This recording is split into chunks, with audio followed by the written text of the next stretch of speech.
এই 4 মাস 5 মাসে তো অনেক পরিবর্তন হয়ে গেছে, বহু পরিবর্তন।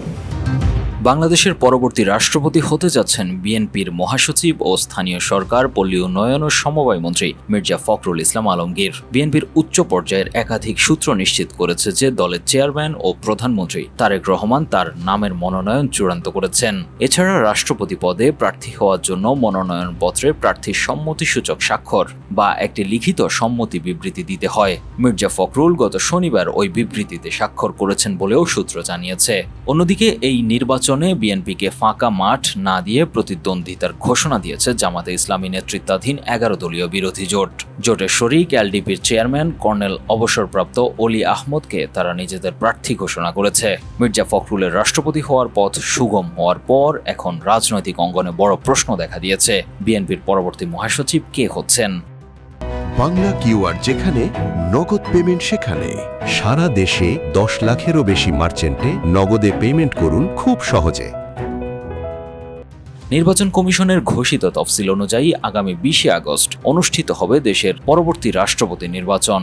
এর আগে 13 আগস্ট সকাল 10টা থেকে বিকেল 4টা পর্যন্ত জমা দিতে হবে মনোনয়নপত্র। গত 24 জুলাই সাবেক রাষ্ট্রপতি মোহাম্মদ শাহাবুদ্দিন চুপ্পুর পদত্যাগের পর থেকে স্পিকার হাফিজ উদ্দিন আহমেদ ভারপ্রাপ্ত রাষ্ট্রপতি দায়িত্ব পালন করছেন। সাংবিধানিক নিয়ম অনুযায়ী শূন্য পদ হওয়ার 90 দিনের মধ্যে নতুন রাষ্ট্রপতি নির্বাচনের বাধ্যবাধকতা রয়েছে।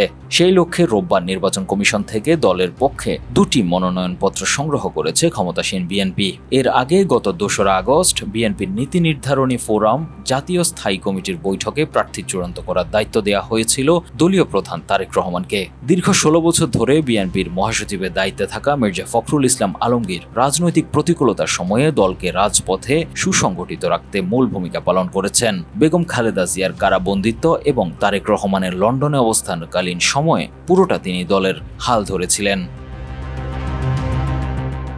মির্জা ফখরুল ইসলাম আলমগীর বঙ্গভবনে গেলে বিএনপির নতুন মহাসচিব কে হবেন তা নিয়ে দলের ভেতরে চলছে জোর আলোচনা।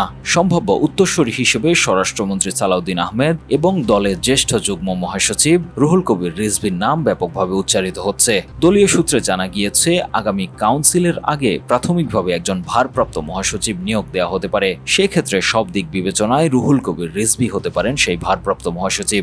উল্লেখ্য, মির্জা ফখরুল ইসলাম আলমগীর 2011 সালে বিএনপির ভারপ্রাপ্ত মহাসচিব নিযুক্ত হন। এরপর 2016 সালে দলের জাতীয় কাউন্সিলে আনুষ্ঠানিকভাবে মহাসচিব নিযুক্ত হন তিনি। বিরোধী দলে থাকাকালীন সময়ে তিনি বিএনপির অন্যতম শীর্ষ নেতায় পরিণত হন। এর মধ্যে আওয়ামী লীগ সরকারের সময় তিনি 6 বার কারাবরণ করেন। বিগত সরকারের নানামুখী নির্যাতন ও প্রতিকূলতার মুখে তিনি দলের নেতৃত্ব দিয়েছেন। একই সাথে দেশের রাজনীতিতে তিনি একজন গ্রহণযোগ্য নেতা হিসেবে পরিচিতি লাভ করেন। News desk, 21 television.